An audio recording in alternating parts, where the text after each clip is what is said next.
and he just threw this glass across the kitchen, and it didn't hit me, but it shattered behind me, and I remember thinking that it like very easily could have hit me. Okay, y'all, so this is what we've been waiting for. It's finally Amber Heard's time to testify. Then he would hit the wall, and then he'd hit the wall really close to my head. I gotta tell you, I was not expecting this. A jar of cocaine out on the table. I think we all kind of jumped to conclusions. Slapped me across the face. I was really surprised about how this turned out. You think you're a funny bitch. And he slapped me again. And guys, please like and subscribe if you're into these videos.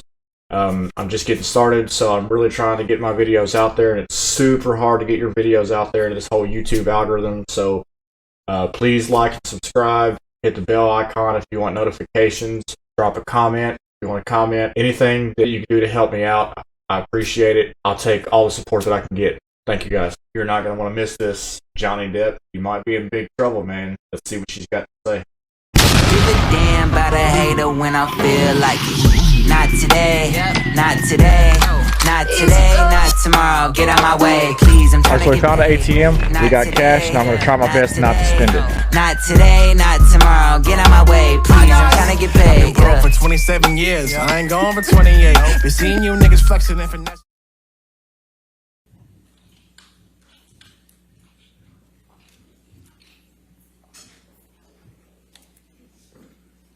All right, thank you.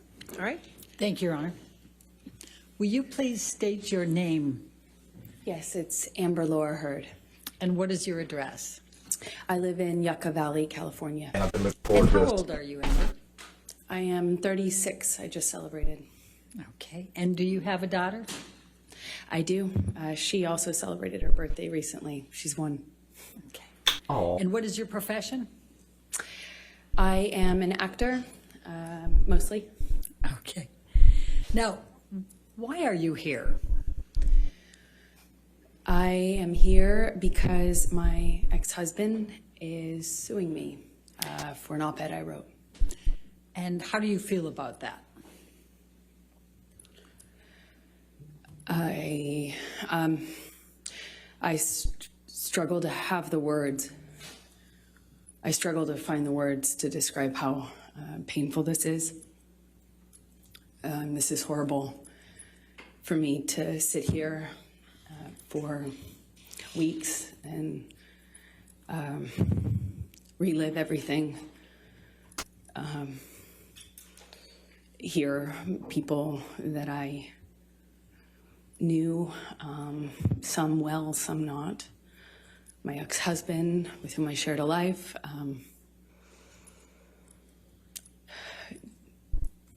speak about our lives in the way that they have. This is the most painful and difficult thing I've ever gone through, for sure. Now, there was a trial in the UK in July of 2020 where Mr. Depp had sued the Sun newspaper and Dan Wooten. Do you recall that? Yes. And what was your level of participation in that lawsuit, in that trial? Well, I was not party to that lawsuit. I was a witness, I suppose the primary witness, since it dealt with the truth of the relationship that I shared with Johnny. And what, if any, role did you have to play with respect to, for example, witness statements and testifying? Objection, compound. I said, for example. Overruled. I had to write, I think I gave 7 witness statements under oath testimony. I sat on the stand for 4 days under mostly cross-examination. And up until this point, it was the hardest thing I had ever had to do. Thank you, Amber. I'm going to take you back, and if you can just tell the jury a little bit about your background. Tell us where you grew up. I come from Austin, Texas, a small town outside of Austin that you probably haven't heard of. No one has. It's called Manor. And I was raised by my mother and my father, and I grew up with a little sister, although I have a big sister as well. And your little sister's name is? Her name is Whit Hurd. And how much of an age difference is there between the two of you? Whitney and I are about 1 year, I think we're 16 months apart, so right next to each other. And what did your father do for a living? My father broke horses and did construction, he painted houses, and hunted and fished, but that was for fun.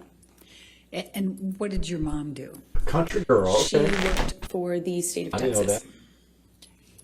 know that. Let me just, since you talked about the breaking horses, can you just tell the jury what your role is in assisting your dad on that and what is involved in breaking horses?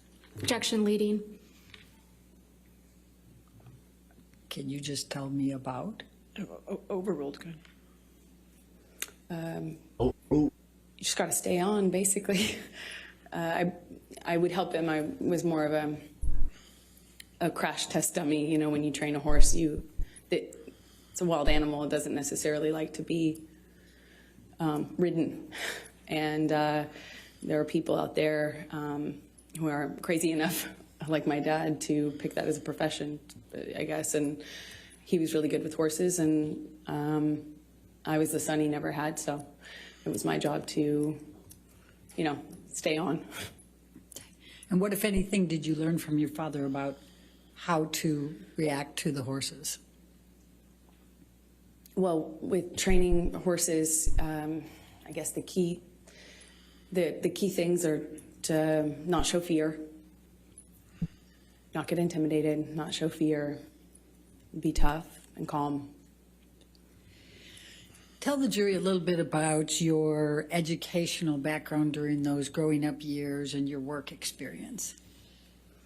I worked any job that I could from the time I was really young. I wanted to get out of Texas and do something with my life and see things and do things. So I was in school and really pushed myself to, I just always pushed myself to be able to accelerate the process. And what did you do for work during those younger years? I took any job that I could. I worked at my father's construction company, sometimes, just administrative stuff. I mean, it was a small company. But I answered phones, and I worked at a modeling agency that was also, offered photography classes, makeup classes, hair and makeup classes for people that were pursuing a career in entertainment. And I started taking classes that I paid for by working there, effectively as a trade. And I eventually worked there long enough to be able to pay for my headshots, which are the pictures that you use in the industry to promote yourself, in whatever, acting, modeling, or both. Okay. And what, if any, charitable work did you do when you were still young? It started off as a requirement for the school I went to, and then I liked it so much, I think, because it meant I wasn't at home, and that was important to me, is just to not spend time at home. And I really loved meeting people, so I worked at the soup kitchen every morning before school, during the school year, for about 4 years. I didn't go on weekends, but on weekends I would do various things. Worked at children's museums, typically, because they would work with younger volunteers, and mostly soup kitchens and things involving children. I worked at with deaf kids for a while, and I love it. And when you worked with... So she's basically a saint. If anything, did you do to learn? Can't do that. A course at the community college, which I ended up going to get out of high school early later on, but I would audit classes. The teachers never wanted to kick the random 12-year-old out of their class, I suppose. So I remarkably was able to audit, I think, the majority of 2 semesters, and that's also helped me learn. When you arrived in Hollywood, please tell the jury what you did to get moving there, get going. I went to every audition, every casting, every meeting, every appointment that I could. I put myself out there. I didn't have a car because those were expensive. So I took the bus around LA. It was before smartphones. I had a Thomas guide in my bag and a change of tank tops. Not that it mattered, but I went to about 10 auditions sometimes a day and would change clothes if I needed to in the back of, the bus I was taking. And I just hustled from one audition to the other. And I got a bit part on one thing, and then I got a bit part on another thing. And then eventually my roles kind of became more important or bigger. Okay, so that's a very humble story. So let's get to the more interesting. Where he took the foil off of this bottle and put it on my ring finger, and I had only been with him like days, or maybe it was weeks at the time. Yeah, it was probably about a few weeks, but it just felt very intense.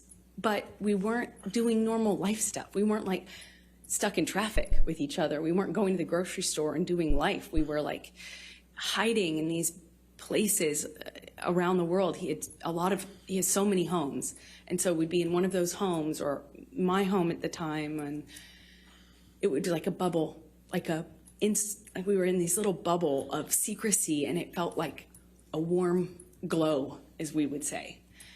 Just music and the kind of books that we both loved and poetry that we both knew by heart, and it felt like a dream. It felt like absolute magic. So while you're dating, I take it you're dating at this point, right? Yeah, sorry, while you're falling in love, you're also dating, right? Okay. Yes. Did there come a time early on that you ended up going to his Bahamas island? Yes. So shortly after, we, I think, started dating October of 2011, and as I mentioned, this bubble, where he'd come over to my house and not leave for like 3 or 4 days, just smoking cigarettes and playing music and reading poetry to me or painting me or, just talking. And then he would disappear. And there'd be just no way to get a hold of him, no way to contact him. At first, I didn't really think anything about it, but he disappeared at one point, and then came back and said he was dealing with some health issue, and would I join him in the Bahamas? And I think that's when I learned he had an island, and I was on a trip with a friend of mine in Spain, and it was for the holidays, and I kind of rerouted my trip so I could come and land in LA landing in Miami instead of LA, so I could go and meet him on the island. And he had Keenan come and meet me on that trip, like in Miami. I get off one plane, get onto another, and go and join him on his private island. And I noticed he was drinking Beck's and tea, but like lots of tea. And I didn't foolishly think anything of it. I just, thought the man really, seriously, I missed it before, but really, really loves tea. And we had this beautiful, less than a week probably, trip in the Bahamas, a private island, beautiful sandy beaches. It's a scene that you just don't, I had never experienced anything like that.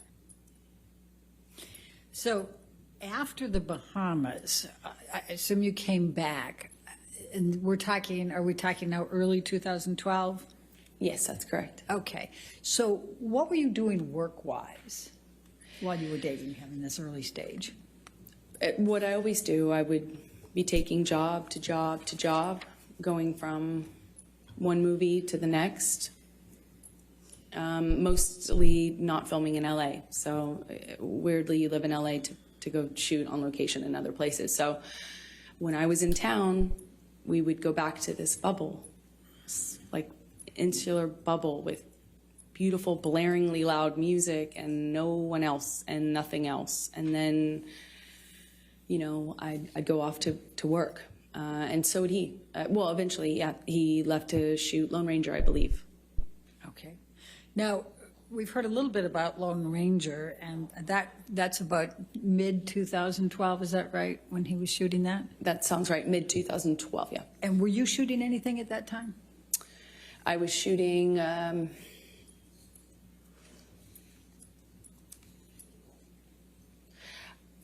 Machete Kills? I believe I was shooting Machete Kills in Austin. I had a small part in a Robert Rodriguez film that shot in Austin. You know, I think Johnny was shooting and then having some time off, and there was just a lot of travel, a lot of movement, so.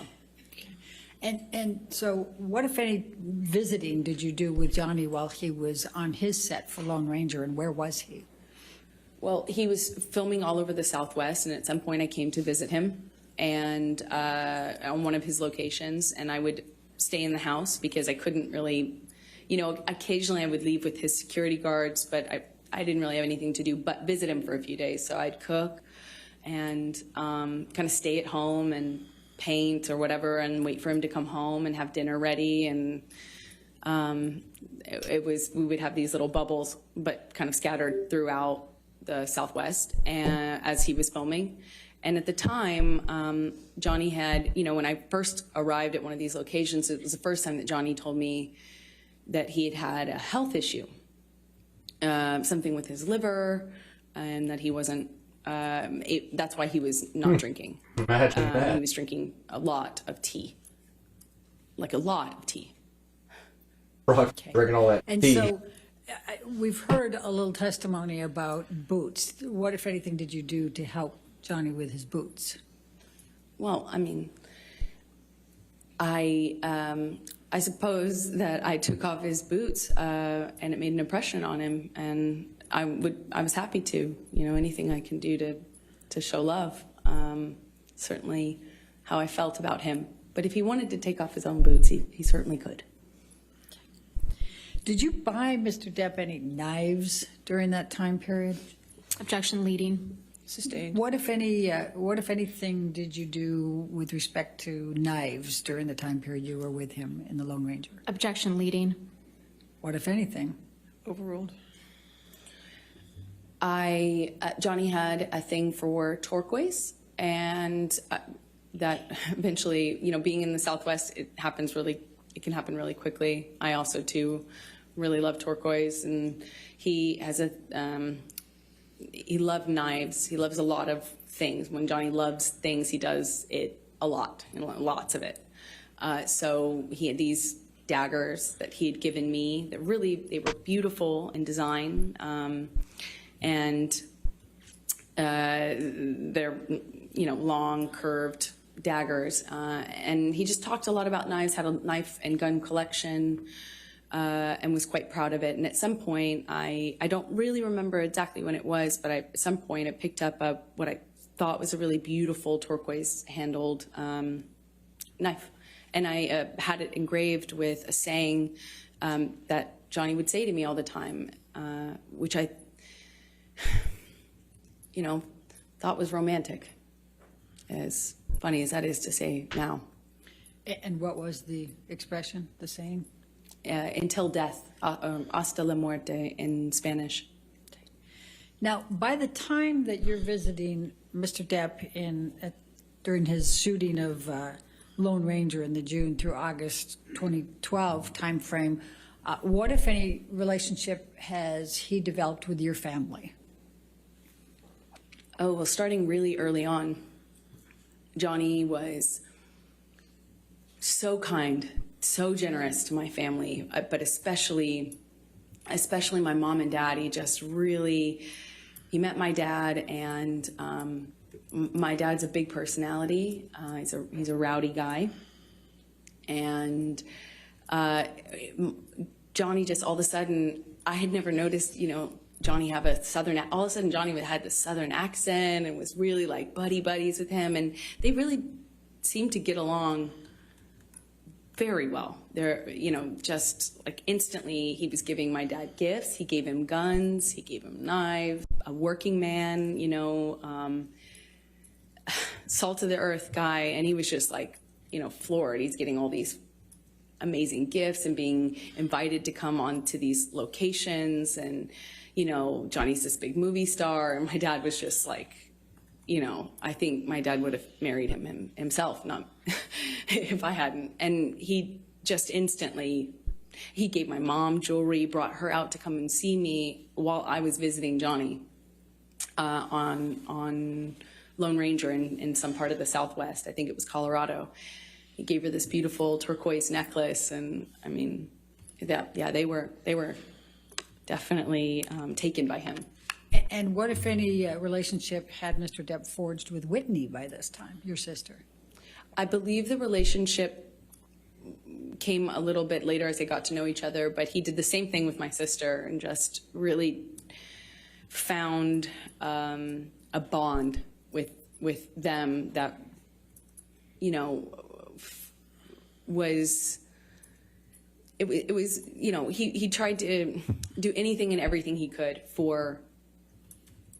to make them feel like special, and they did. My mom, my dad, and my sister. And what, if any, relationships did Mr. Depp form with your friends? Well, Johnny's so generous and can be this really, like, overly generous almost, like showering you with gifts and compliments and just, and he has access and means to really, we're not talking about giving you a card. We're like talking about just these like extravagant trips or these extravagant gestures, and it's a lot. And he did that with my close friends. I relied heavily on my friends and had a pretty strong support network with them, and he really just showered them with generosity and love and light, and invited them to come to these exotic places and flew people here and there. He's incredibly generous. So going back to the filming of The Lone Ranger, what, if anything, did Mr. Depp do with respect to a horse? Objection leading. What, if anything? Overruled.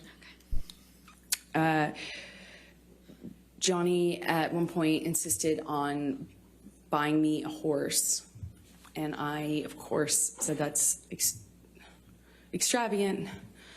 There's no way I could accept that. That's how will I take care of that horse? It's so extravagant. So I said no, of course. Eventually, he got a hold of my dad and worked it out with my dad, like what kind of horse to buy, and then showed me a picture of this horse and said, "It's yours. It's coming here." I think it was being transported, and he said, that he had my dad's help on it, picking out. And I grew up on my dad's horses. I grew up riding with my dad. So let's take you through 2012 and your relationship. Could you just describe for the jury a little bit about how that relationship evolved through 2012?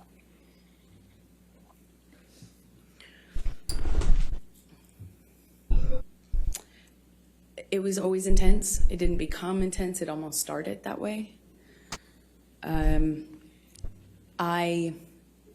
When I was with him, I felt that electricity in my body. I felt like butterflies. I couldn't see straight practically. It was just, I was head over heels in love. And he felt like that to me. He felt like he was also in love. I didn't feel like he was faking it. I felt like what we had, it felt like to me at the time, there wasn't any love like that, and then he would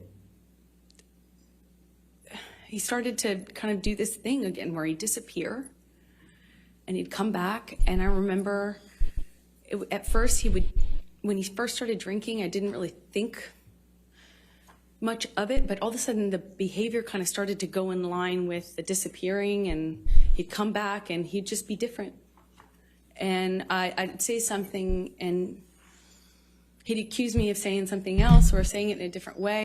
You know, he would make these comments about, you know, whoring myself out, but do so in the context of me acting, you know, and he would talk about other actresses who do my role in this way where they were worthless whores, that they were, you know, fame hungry, you know, expletive, you know, just this.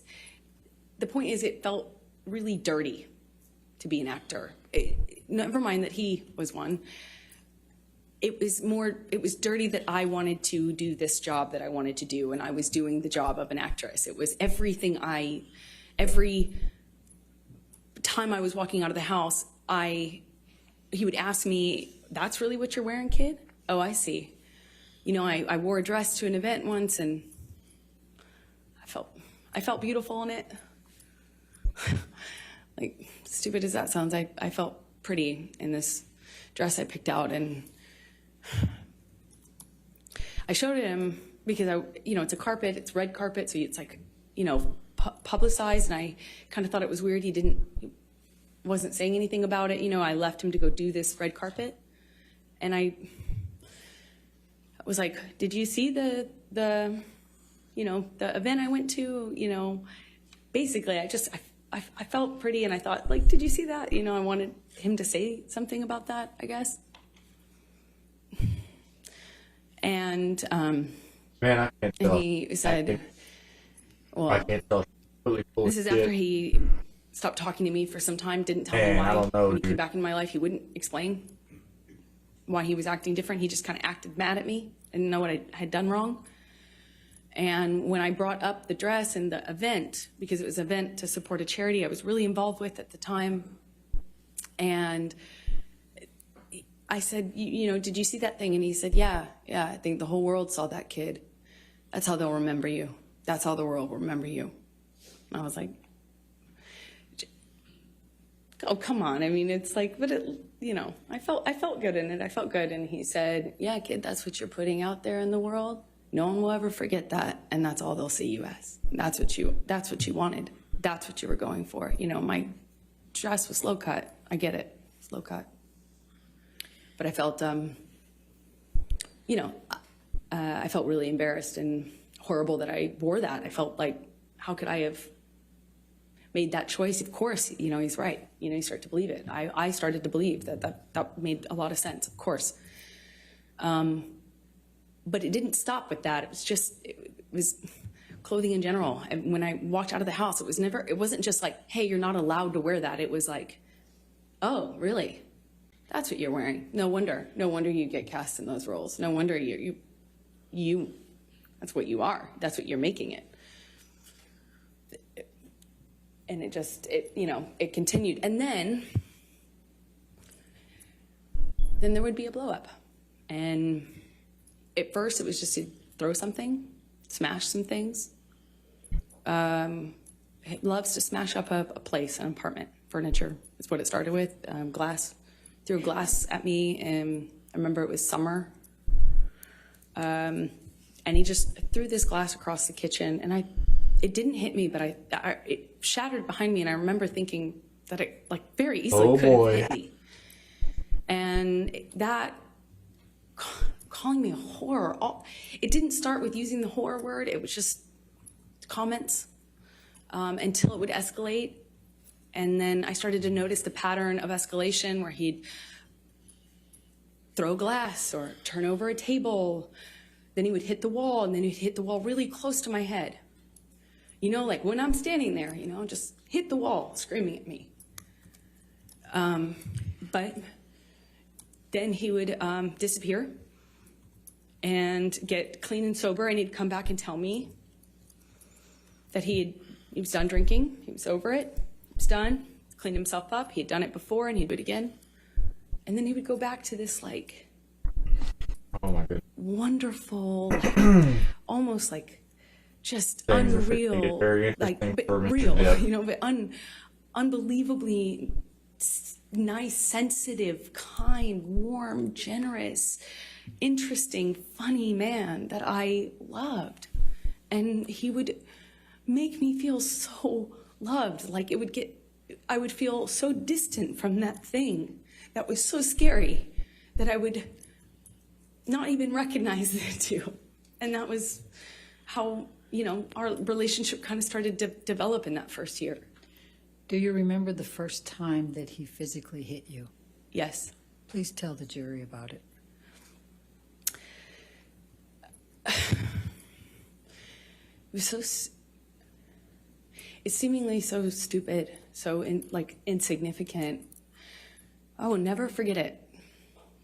It changed my life. I was sitting on the couch and we were talking. We were having a normal conversation, there was no fighting, no argument, nothing. And he was drinking, and I didn't realize at the time, but I think he was using cocaine because it was like there was a jar of cocaine out on the table. I realize that sounds weird, but it's So she didn't an realize, actual vintage jar of it. didn't realize at the time that he was But I using didn't see him cocaine. use it at the time, There's so a I jar of didn't really cocaine. factor that in. I just, he's drinking and we're talking and there's music playing and he's smoking cigarettes and we're sitting next to each other on the couch. And I asked him about the tattoo he has on his arm. And to me, it just looked like black marks. I didn't know what it said. It just looked like muddled, faded tattoo that was hard to read. And I said, what does it say? And he said it says wino. It says wino. And I didn't see that. I thought he was joking Tattoo that he because had it didn't of, look like it with said that the at all. cherry, the And I wino laughed. dried, and covered It was up. that simple. I just laughed because I thought he was joking. And slapped me across the face. And I laughed. Oh, I laughed because I didn't know what else to do. I thought, this must be a joke. This must be a joke. Because I didn't know what was going on. I just stared at him, kind of laughing still, thinking that he was going to start laughing too to tell me it was a joke. But he didn't. He said, you think it's so funny? You think it's funny, bitch? You think you're a funny bitch? And he slapped me again. Like, it was clear it wasn't a joke anymore. And I stopped laughing, but I didn't know what else to do. so this has become a classic case of said. I didn't know what to do. You would think you would have a response, but I, as a His woman, word have never versus been hit like that. How do you? I'm an adult, and I'm sitting next to the man I love, and he slapped me for no reason, it seemed like, and I missed the point. It was that stupid. Second slap, I know he's not kidding, but I don't know what else to say or do, so I just stared at him. I didn't say anything. I didn't react. I didn't move or freak out or defend myself or say, what are you doing? You're crazy. I just stared at him because I didn't know what else to do. And he slaps me one more time. Hard. I lose my balance. At this point, we're sitting next to each other on the edge of the couch. Or I was on the edge of the couch. And I'm all of a sudden realizing that the worst thing has just happened to me that could possibly happen to you. I realized that I wish so much he had said he was joking. Because it didn't hurt. It didn't physically hurt me. I was just sitting there on this carpet, looking at the dirty carpet, wondering how I wound up on this carpet and why I never noticed that the carpet was so filthy before, and I just didn't know what else to do. I didn't know what to say. I didn't know how to react. I just sat there thinking, how much time do I have till I figure out what I need to do because, God, did he just hit me? No. Oh my God. And I remember looking at him in the eye and just looking at him, frankly, because I didn't know what else to do. And before I know it, he starts crying. And, you know, like, I had never seen an adult man cry. I didn't even really see my dad cry at my grandma's funeral. You know, it's weird. And he's crying. Tears, I mean, just falling out of his eyes. He gets down on his knees and he grabs my hands and he's touching my hands and it's done. I will never do that again. I thought I put the monster away, but on his knees. And I didn't have words. I didn't know what to say.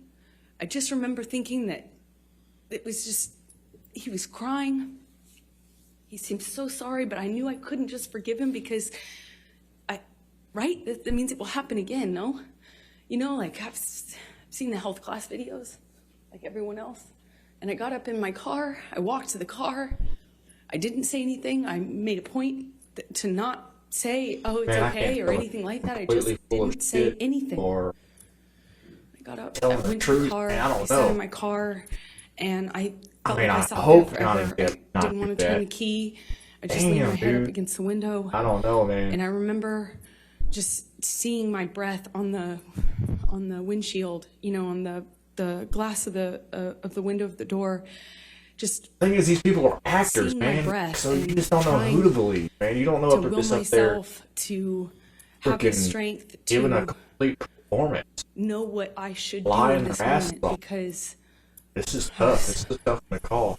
Like, I kind of sense that she's like sort of full of shit, but I don't know. I sat there for a long time, and I eventually turned the key and drove home. And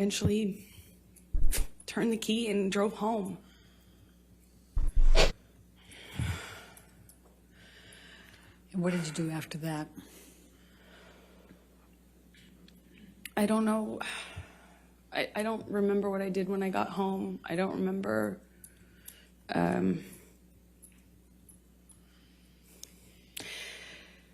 I went to my therapist. I told her. Objection, hearsay. I'll sustain it as to what she may have told her. I went home and Lord. I, a few days later, started getting, I actually don't know how many days later, but I started getting calls and texts from Johnny, you know, apologizing profusely. I mean, just, you know, he said, I'd rather cut my hand off than ever lay it on you or lay it upon you, you know, and he had that way of talking. It felt like poetry. And he showed up to talk, like with the understanding that, you know, he understood I could never forgive him and it was done. So I felt kind of safe in saying, okay, let's have a talk, or, you know, yeah, we'll talk. I think, you know, I know I just wanted to see him, and he comes over, brings me gifts. He brought me a couple cases, actually, of that Vega Sicilia wine that we've heard about, which is a really nice, expensive wine that I could never, at that time, dream of affording, you know. And we talk, and he tells me that he had put this thing away, that I could trust him, that it would never happen again. Of course, it would never happen again. That he'd put this thing away. He'd killed the fucker, is what he said to me over and over again. I put that fucker away. I killed that monster. I'll kill it again. It's done. I'll never lay a hand on you again. And I wanted to believe him, so I chose to. Chose to stay in the relationship?